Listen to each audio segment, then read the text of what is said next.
Que faire quand ça ne va pas bien? Que faire quand on a le moral dans les chaussettes? Eh bien, je vais vous donner une astuce aujourd'hui et l'astuce, c'est de venir comprendre tout d'abord le fonctionnement de notre cerveau. Soyez déraisonnable. Communiquez quand personne ne veut le faire. Démarchez les clients les plus difficiles. Ayez l'audace de choisir vos valeurs pour faire de vous un grand leader pour un monde meilleur. Notre cerveau ne peut pas éprouver deux émotions aux antipodes en même temps, simultanément. Vous ne pouvez pas éprouver de la jalousie et de l'amour, impossible. Vous ne pouvez pas éprouver de l'audace et de la peur, du rejet, du jugement et de la compassion et de l'empathie, c'est impossible.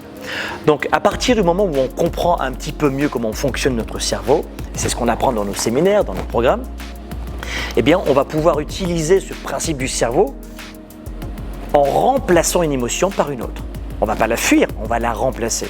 Vous savez, par exemple, ces journées qui semblent plus lourdes et plus stressantes que d'autres, on a une journée de travail terrible, on n'a plus envie de travailler d'ailleurs, on est obligé de rester au travail, on est entouré de mauvaises personnes, je ne sais pas si ça parle à la plupart des gens, ou alors on rentre le soir, on est épuisé, mais on va rencontrer l'homme ou la femme de sa vie, ses enfants, et on veut être en pleine santé. Mais comment faire? Et souvent les gens me disent, mais c'est plus fort que moi. On est plusieurs milliards d'êtres humains sur la planète, mais non, tu as une personne qui est capable de foutre en l'air ta journée.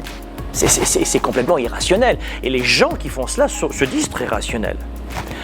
Comme par exemple, ça se passe mal au travail une nouvelle fois, vous rentrez à la maison avec cette personne et cette engueulade dans la tête. Cette personne vous a oublié et vous continuez à lui donner de l'importance. Et ça vient pourrir votre soirée et même des fois votre nuit. 90% du temps, quand on a de mauvaises nuits, quand on n'est pas bien angoissé, c'est lié à une personne.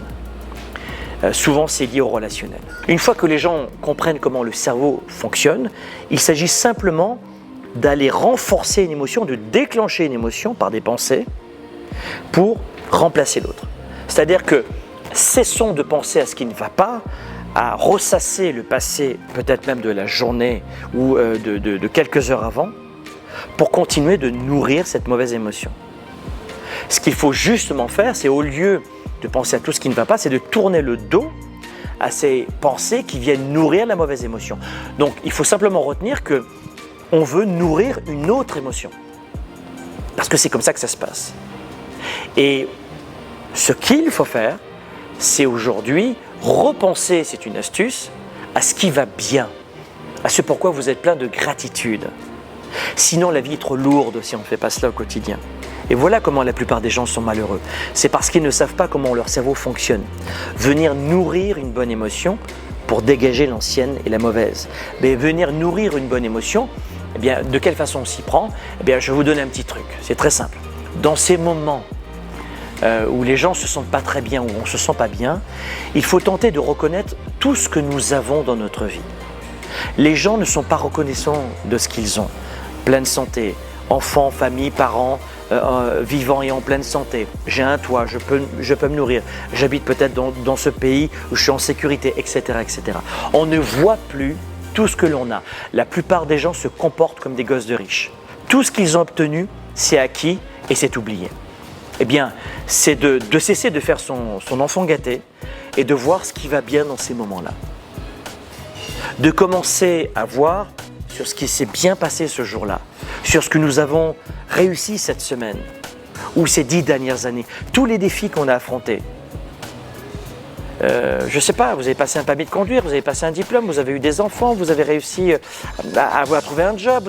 On a tous des victoires, des grandes ou des petites victoires. Mais dans l'instant là, vous êtes dans le stress et ça va mal. Posez-vous cette question, de quoi je suis reconnaissant en ce moment? Je sais que c'est très dur, mais et je le dis à mes participants, mais de quoi on est reconnaissant à ce moment-là? On ferme les yeux. Si on peut mettre une petite musique inspirante ou qui nous amène à développer notre réflexion. Et on se pose cette question, qu'est-ce que j'ai accompli jusqu'alors? De quoi je suis reconnaissant? Vous voyez, dans un état de concentration. Et peut-être de se dire aussi, qu'est-ce que je peux apprendre de ces erreurs? Et enfin, qu'est-ce que je peux faire maintenant immédiatement pour aller mieux? Pour ne pas donner de l'importance à ce passé négatif ou à ces gens négatifs. Comment est-ce que je peux réussir ma soirée ce soir?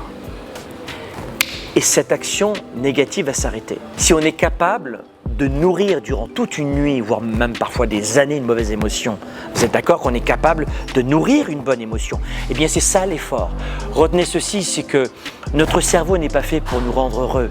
Notre cerveau a été conçu pour nous permettre de rester en vie, de maintenir nos fonctions vitales. Et d'être heureux, de voir ce qui va bien dans notre vie demande un effort.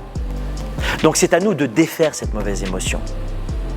Et c'est à nous d'apprendre de ce fonctionnement cérébral pour aujourd'hui se poser les bonnes questions au bon moment et de se remplir de nos victoires. Pas juste de se dire il faut être positif, il faut être positif, il faut être positif, pas du tout, parce que ça ne veut rien dire et c'est très dur. Non, qu'est-ce que j'ai accompli?